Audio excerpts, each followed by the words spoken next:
Täna on 16. mai, kell on 18.30, me oleme Alexela kontserdimaja laval. Kristjan, mis tunnetega lähed sina lavale? Vähe on jäänud aega, kell 17 või 19.00 hakkab kontsert. Nüüd on varsti aeg mediteerida, ma arvan. Lihtsalt lasta lahti kõik, mis on võib-olla keerlenud peas. Ja lihtsalt tuua ennast kohale ja minna momenti ja tegelikult seda ma loodan saavutada ilma kontserti ka, tähendab, see peaks olema meie normaalne seis, aga kontsertis eriti me peaksime lihtsalt mitte nagu selle esinemise peale nii palju mõtlema, sellepärast, et me teame kõik, mida me peame tegema tegelikult, aga me lihtsalt kuidagi nagu eluga mõnikord ei usalda, et me tegelikult teeme seda kõik iseenda jaoks. Et töö on ju tegelikult juba tehtud. Lõpuks on, kui palju on oluline, et see nautimine oleks ka lava pealt tunda, kui palju see publikuni jõuab ja publikut lõpuks mõjutab, et artist ise naudib seda, mida ta laval teeb 100%.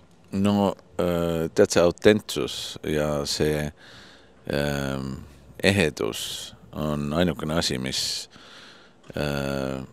kannab üle rahvale. See energia on tuntud kohe.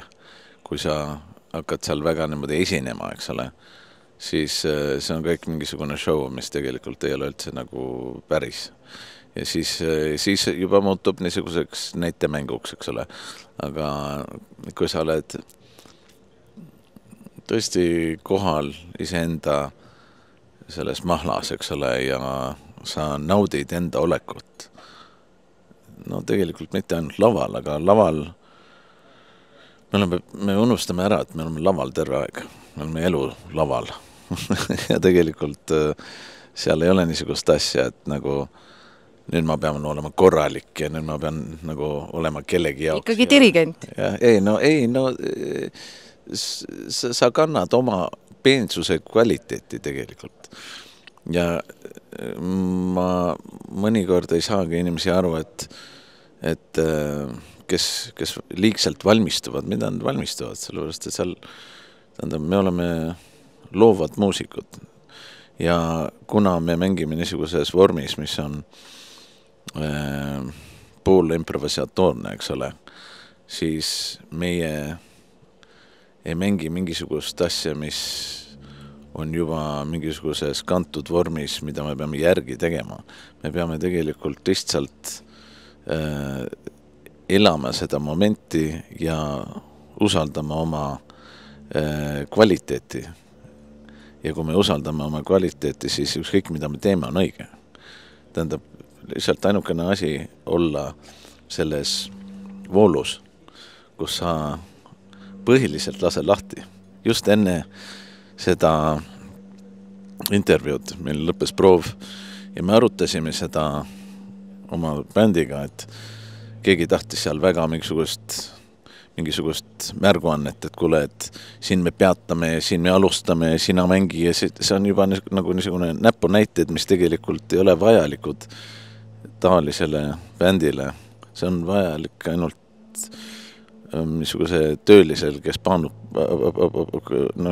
pakub teenuseid kellegile teisele, eks ole, aga kui sa enda bändi tunnetust oskad sõnadeta kommunikatsioon. Jah, oskad tunnetada ja tajuda, siis sa ei vaja tegelikult üldse nagu teada, mis juhtub, sellepärast, et kõik juhtub iseenesest, sellepärast, et me kõik tunneme üksteist kuidagi ja tajume üksteist niimoodi nagu üks organism.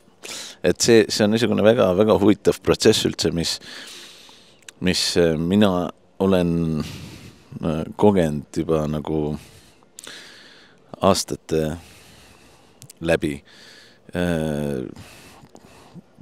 peale alustamist nagu selle terve Nordic Pulse'i protsessi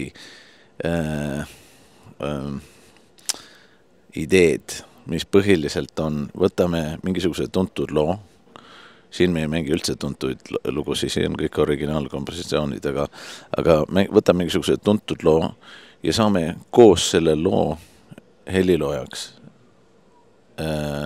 täpselt nii, nagu see originaalhelilooja, kas see on Beethoven või Sibelius või Stravinsky või tead, mina ise, eks ole, ikka loo midagi juurde sinna. Kui sa ei taha midagi mängi, ära mängi. Tähendab, saad aru, see tekitab tegelikult, seal ei ole mingisugust kohustust, lihtsalt ole vormis, mängi ajas, eks ole, ära proovi sinna nagu sellesse värki niimoodi ilma mingisuguse teadlikkuse siseneda. Aga kui sa tahad siseneda, siis tule oma selle võluga, eks ole. No sinus on see vabaduse hing, see pulbitseb sinust üle igal pool ja igas energias, aga sellel antud formaadil on ka suurem eesmärk, on vaimne tervis, et tulla sellest ka nimetuses pimedusest välja valgusesse. Kust see kandev mõte sinna tuli?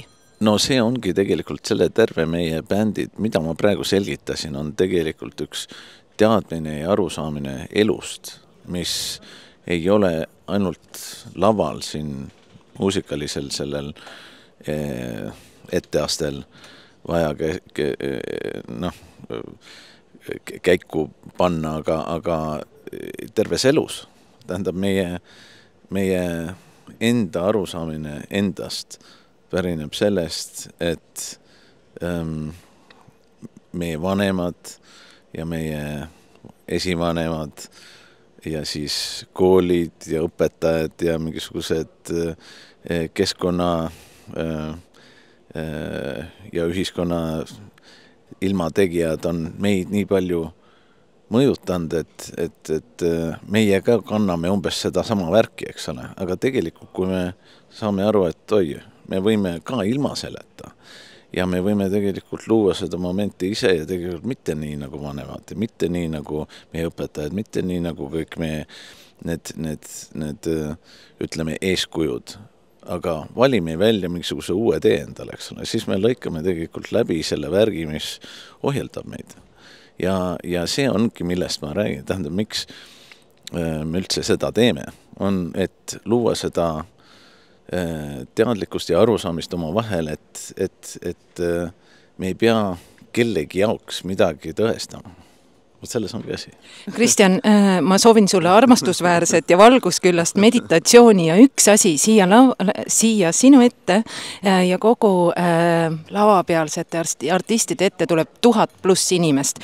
Kui sa saaksid ühe soovi kõikidele neile soovida ja mitte ainult neile, kõikidele Eestimaa inimestele ja võib-olla kogu maailma, mis oleks see üks Kristjan Järvi soov igale inimesele? Usalda. Lihtsalt usalda olukorda iseennast. Mitte, vaata, kui sa kahtled isegi natukene, mis on, tead, ma usaldan, aga ma võib-olla ei usalda ka. Ei, no see ei tööta niimoodi. Tegelikult usalda täiuslikult iseennast, oma energeetikat, oma seda kosmoselaeva ja mitte seda mõistust nii palju, sellepärast, et see ülemine korrus, ta tõesti kipub meile... Lärmab. No ta tahab meid terve aeg suunata sinna kohta, kuhu me teame. Aga tegelikult mine sinna kohta, kus sa võib-olla tunned ennast nagu alasti, eks ole. Aga alasti on jube hea olla. See on kõige fantastilisem, puhtam vorm üldse endast, et olla alasti ja vaata, kui hea sa siis tunned ennast. Ega sa ei pea midagi seal katma näiteks mingisugust osa. Ei, tegelikult see on kõige ilusam olla ehe. Ja tegelikult see, mitte kehaliselt ainult alasti, aga vaimuliselt olla lihtsalt ilma kõik selle bagasi, mis sa oled endal korjanud. Meil juba siin Kristjani paremad ja vasemad käed ütlevad, et nüüd aitäh, imeilusad kontserdid ja sinuga on alati nii suur rõõm kohtuda. Aitäh sulle. Suur tänu, aitäh.